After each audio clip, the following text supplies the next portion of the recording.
Hello friends, welcome to ஸ்ரீஸ் life. நீங்கள் நம்ம சேனலை ஃபஸ்ட் டைம் பார்க்குறீங்கன்னா மறக்காமல் சப்ஸ்கிரைப் பண்ணுங்கள், லைக் பண்ணுங்கள், ஷேர் பண்ணுங்கள். இன்றைக்கி சூப்பர்பான ஒரு கிச்சன் ஹேபிட்ஸ் தான் பார்க்க போகிறீங்க. அது உங்கள் ரொட்டீனை எவ்வளோ சிம்பிளாக்க போகுதுன்னு பார்க்க போகிறீங்க.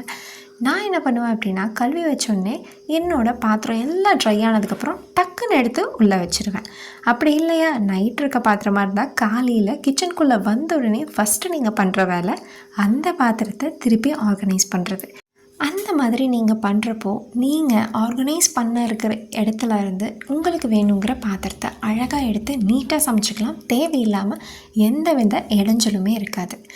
நெக்ஸ்ட்டு பார்த்தீங்க அப்படின்னா, ஃபார் எக்ஸாம்பிள் நீங்கள் ஏதாச்சும் எண்ணெய் எடுக்கிறீங்க, உப்பு மசாலா எல்லாம் எடுத்து டக்குன்னு கைக்கிட்டே வச்சுட்டு அறக்க பறக்க வேலை செய்யாமல் எடுத்த பொருளை எடுத்த இடத்துல வச்சு பாருங்கள். அது இதை விட ஈஸியாக இருக்கும். ஸ்பேஸ் உங்களுக்கு ஒர்க் பண்ணுறதுக்கு ஜாஸ்தியாக இருக்கும். நெக்ஸ்ட்டு பார்த்தீங்க அப்படின்னா, ஃபார் எக்ஸாம்பிள் இப்போ நான் வந்துட்டு காலிஃப்ளவர் பண்ணிகிட்ருக்கேன். அதோட லீஃப் எல்லாத்தையும் எடுத்து கரெக்டாக அதுக்கான டிஸ்போசிங் ஏரியாவில் போடுறது. அதை உங்கள் பக்கத்துலேயே அப்போ வச்சுக்கோங்க. கீழே போடுறதுக்கு பதிலாக அது ஒரு கவராக இருக்கலாம், அங்கே போட்டுருங்க. அந்த கவரை அதுக்கப்புறம் நீங்கள் ஈஸியாக டிஸ்போஸ் பண்ணிக்கலாம். பட் நீங்கள் கீழே போட்டு அதை எடுத்து அந்த மாதிரி பண்ணுறதுக்கு பதிலாக அது ஈஸியாக இருக்கும். அண்ட் நெக்ஸ்ட்டு பார்த்தீங்க அப்படின்னா சேம். ஃபார் எக்ஸாம்பிள் இப்போ பார்த்தீங்கன்னா, நான் வெங்காயம் நறுக்கிட்டுருக்கேன். டக்குன்னு தோல் எடுத்து பக்கத்துலேயே போட்டுட்டேன். டக்குன்னு வெங்காயம் நறுக்கிட்டுருக்கேன். இதை அப்படியே விடாமல் நம்ம என்ன பண்ணணும்னா, அதுக்கான ஸ்பேஸ் எப்போவுமே அலோகேட் பண்ணிக்கோங்க. ஒரு பொருள் நம்ம கிச்சனில் இருக்குன்னா அதுக்கான இடம் கண்டிப்பாக இருக்கணும். ஸோ அந்த தோல் எடுத்து அப்போவே நான் வந்து கவர்லேயும் போட்டுட்டேன். அந்த கவர் போட்டதுக்கப்புறம் அதான் க்ளீன் ஆகிடுச்சில்ல, எடுத்து சமைக்க ஆரம்பிப்போம் அப்படின்னு வைக்காமல், நம்ம கட் பண்ண சாப்பிங் போர்டை கம்பல்சரி ஜஸ்ட் ஒரு நார்மல் வாஷ் ஆச்சும் கொடுங்க. அந்த மாதிரி நீங்கள் கொடுக்குறப்போ உங்களுக்கு க்ளீன் அண்ட் டைடியாக இருக்கிறது மட்டும் இல்லாமல் எந்த விதமான ஜெர்ம்ஸுமே அதில் இருக்காது. நீங்கள் எல்லா டைமும் சோப்பு போட்டு தான் கழுவணும்னு இல்லை. என்ன மாதிரி நிறையா பேர்த்துக்கு சென்சிட்டிவ் ஹேண்டாக இருக்கலாம். எனக்கெல்லாம் பார்த்தீங்கன்னா ஒரு 10 தடவை மிஞ்சி போனால் ஹேண்ட் வாஷ் பண்ணுறோம் இல்லையா, சென்சிட்டிவ் ஸ்கின்னே போட்டிருக்கோம். அந்த ஹேண்ட் வாஷ் பண்ணால் கூட ஒத்துக்காது. என் ஸ்கின் எக்ஸ்ட்ரீம் ட்ரை ஆயிரும், வெடித்து ரத்தம் கூடமே எனக்கு வரும். அந்த மாதிரி சென்சிட்டிவ் ஸ்கின். கை மட்டும் சொல்கிறேன், கைனா உள்ளங்கை மட்டும். அந்த அளவுக்கு என்னோடய ஸ்கின் சென்சிட்டிவ். பட் அதுக்காக நான் வந்துட்டு சுத்தம் இல்லாமல் இருக்க முடியாது. அதனால் நான் கரெக்டாக சாப்பிங் போர்ட் மட்டும் ஜஸ்ட் வாஷ் பண்ணி வச்சுட்டேன். அதே மாதிரி தான் இந்த பேஸ்கெட் கழுவுனேன் இல்லையா, அதையும் நான் அதை தான் பண்ணுறேன். உங்களால் வந்து எல்லா டைமும் சோப் யூஸ் பண்ண முடியலை அப்படின்னா தப்பு கிடையாது. ஏன்னா ஹெல்த் ரொம்ப முக்கியம். எனக்கெல்லாம் ரொம்பவே ப்ளீட் ஆக ஆரம்பிச்சிடும்.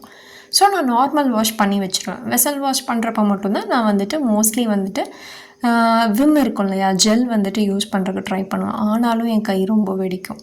அண்ட் நெக்ஸ்ட்டு பார்த்தீங்க அப்படின்னா, அதோடு விடாமல் கவுண்டர் டாப்பை கண்டிப்பாக க்ளீன் பண்ணி பாருங்கள்.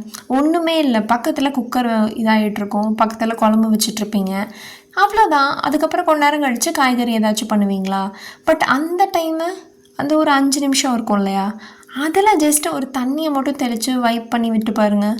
கிச்சனே உங்களுக்கு கிளியராகிருங்க. எதுவுமே இருக்காது கிச்சன்கிட்ட, அவ்வளோ க்ளீனாக இருக்கும். இந்த மாதிரி சின்ன விஷயத்த உங்களோட ரொட்டீனில் கொண்டு வந்துக்குங்க. டிப்ஸாக நீங்கள் சொல்கிறதுக்கு பதிலாக இதை ஒரு ஹேபிட்டாக மாற்றி உங்கள் லைஃப்பில் வந்துட்டு அதை எக்ஸிக்யூட் பண்ணி பாருங்கள். அவ்வளோ அழகாக இருக்கும் உங்கள் கிச்சனுக்குள்ளே வரணும்னு உங்களுக்கே ஆசையாக இருக்கும். ஓகேவா? இப்போ நான் உங்களுக்கு என்ன பண்ணியிருக்கேன்னு காட்டுறேன். இப்போது நான் வைப் பண்ணதுக்கப்புறம் கொஞ்சம் லைட்டாக தண்ணியாக இருக்குது. ஸோ அது எனக்கு ஒரு மாதிரி இருக்கும் எனக்கு பர்சனலி. அதனால் ஜஸ்ட் ஒரு காட்டன் கிளாத் வச்சு நான் தொடச்சிட்டேன். முக்கியமாக எந்த விதமான டைல்ஸாக இருந்தாலும் சரி, டார்க் டைல்ஸாகவே இருக்கட்டுமே, ஆனால் நம்ம வேலை செய்கிறோம் இல்லையா, குக் பண்ணுறதுக்கு ஆப்போசிட்டில் இருக்க அந்த டைல்ஸ் கம்பல்சரி டெய்லியும் நீங்கள் தொடங்க.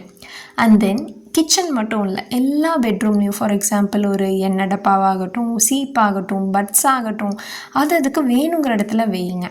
நான் தான் இதை வந்து கீழே வச்சேன், அக்செப்ட் பண்ணிக்கிறேன். பட் நான் சொல்கிறேன், இப்போ எனக்கு அங்கே தான் இருக்கணும்னா அதை எடுத்து வச்சுட்டேன்னா எனக்கு வேலை முடிஞ்சு. இந்த மாதிரி நிறைய ஹேபிட்ஸ் உங்கள் லைஃப்பில் சின்னதாக அப்டேட் பண்ணிகிட்டே வாங்க. உங்களோட வீடு நீங்கள் நினச்சதை விட அவ்வளோ ஹெவன்லியாக ஃபீல் ஆகும். சீரியஸாக நான் சொல்கிறேன்.